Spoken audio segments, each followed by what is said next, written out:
कोल्हापूरची अंबाबाई म्हणजे केवळ श्रद्धेचं केंद्र नाही, तर भारतीय स्थापत्यशास्त्र, खगोलशास्त्र आणि नियोजनाचा जिवंत इतिहास आहे.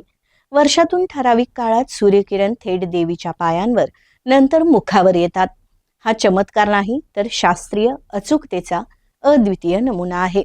मात्र आज या किरणोत्सव प्रक्रियेत येणाऱ्या अडथळ्यांमुळे सूर्याचं मार्गक्रमण बदललं का आपणच बदललो, असा प्रश्न उपस्थित होत आहे.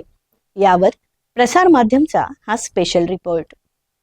कोल्हापूरच्या अंबाबाई मंदिरातील किरणोत्सव हा केवळ एक धार्मिक विधी नसून तो प्राचीन भारतीय स्थापत्यकला आणि खगोलशास्त्राचा अद्भुत आविष्कार आहे.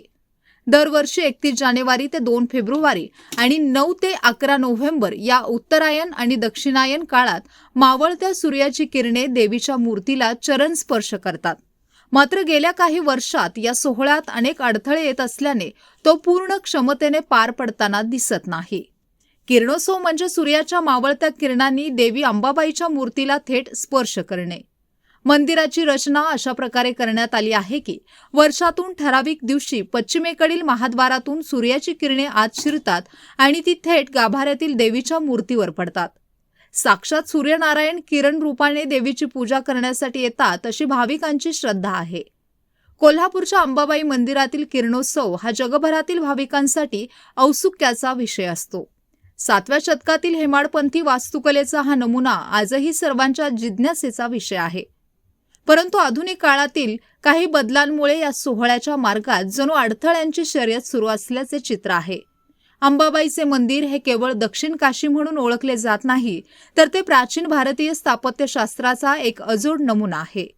वर्षातून 2 वेळा होणारा किरणोत्सव हा या मंदिराच्या वैशिष्ट्याचा कळस मानला जातो.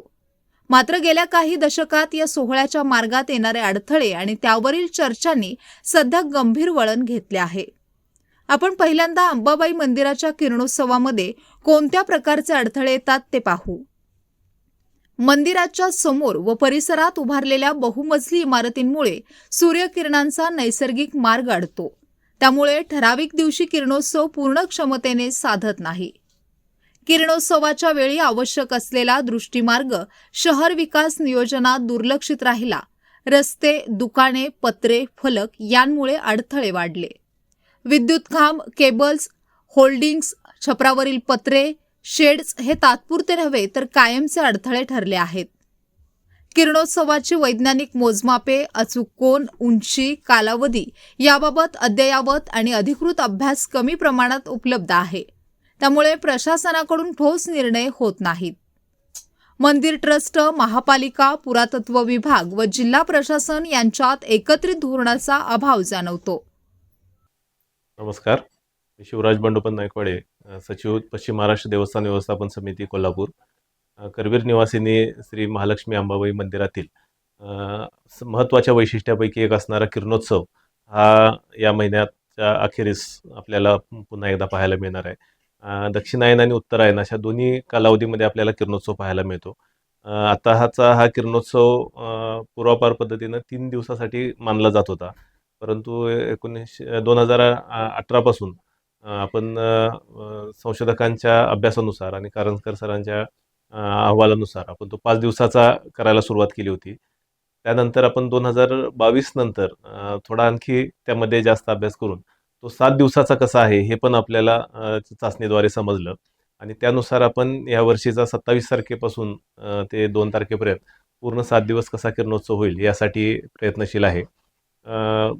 6व्या-7व्या शतकातील मंदिराचं बांधकाम असलं तरी कालांतरानं शहराची वाढ त्याच्या भोवतीनं झाल्यामुळं काही अडथळे त्याच्यासमोर येत आहेत, परंतु ते कशा पद्धतीनं दूर करायचे ह्यासाठी संपूर्ण नियोजन केलं जात आहे.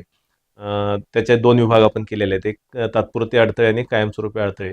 तर तात्पुरते अडथळे दूर करून आपण हा किरणोत्सव जास्तीत जास्त चांगल्या पद्धतीनं करण्याचा गेले 3 वर्ष प्रयत्न करत आलो आहे आणि इथून पुढं सुद्धा हे अडथळे चांगल्या पद्धतीनं किरणोत्सवाचा जो कोन सर्वे आपण करून तो मार्ग निश्चित केलेला आहे, तर त्या मार्गामध्ये राहणार नाहीत कुठले अडथळे. अशासाठी आपलं पुढचं नियोजन सुरू आहे आणि येत्या काही दिवसात आपल्याला म्हणजे पुढच्या किरणोत्सवापूर्वी आपल्याला संपूर्ण किरणोत्सवाच्या मार्गातील अडथळे देवीच्या किरणोत्सवामध्ये येणार नाहीत यासाठी आपण प्रयत्नशील आहे. किरणोत्सव केवळ धार्मिक नव्हे तर खगोलशास्त्रीय चमत्कार आहे. याची पुरेशी जनजागृती न झाल्यामुळे सामाजिक दबाव निर्माण होत नाही. अंबाबाईचा किरणोत्सव हा केवळ धार्मिक मुद्दा नाही, तर तो भारतीय स्थापत्यशास्त्र आणि खगोल ज्ञानाचा जिवंत पुरावा आहे. जर आजच नियोजनबद्ध उपाययोजना केल्या नाहीत, तर भविष्यात हा उत्सव फक्त प्रतिकात्मक स्वरूपाचा राहण्याची भीती आहे.